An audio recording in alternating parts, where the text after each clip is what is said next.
Hi friends, welcome to cine family to. Brahmamudi serial hero Manas ఈ సీరియల్లో రాజ్ క్యారెక్టర్లో నటిస్తూ మంచి పేరును, గుర్తింపును, సక్సెస్ను అందుకుంటున్నారు. రాజ్ ఈ సీరియల్లోనే కాకుండా కొన్ని టీవీ షోలలో కూడా పార్టిసిపేట్ చేస్తూ సందడి చేస్తున్నారు. మానస్ తన personal and serial and family అప్డేట్స్ని ఎప్పటికప్పుడు తన ఇన్స్టాగ్రామ్లో షేర్ చేస్తూ ఉంటారు. మానస్ అప్డేట్స్ బయటకు రాగానే బాగా వైరల్ అవుతుంటాయి. అయితే రీసెంట్గా Brahmamudi serial hero Manas Shivaratri special latest ఫొటోస్ని షేర్ చేశారు. ఆ ఫొటోస్లో మానస్ చాలా హ్యాపీగా, సరదాగా ఎంజాయ్ చేస్తూ కనిపించారు.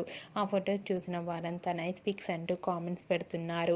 మీకు కూడా Brahmamudi serial hero Manas real life latest photos మీకు నచ్చినట్లయితే మీ అభిప్రాయాన్ని మీ కామెంట్ రూపంలో తెలియజేస్తూ లైక్ చేయండి, షేర్ చేయండి. మరిన్ని ఇంట్రెస్టింగ్ అండ్ లేటెస్ట్ అప్డేట్స్ కోసం మా సినీ ఫ్యామిలీ 2 ఛానల్ని సబ్స్క్రైబ్ చేసుకోండి.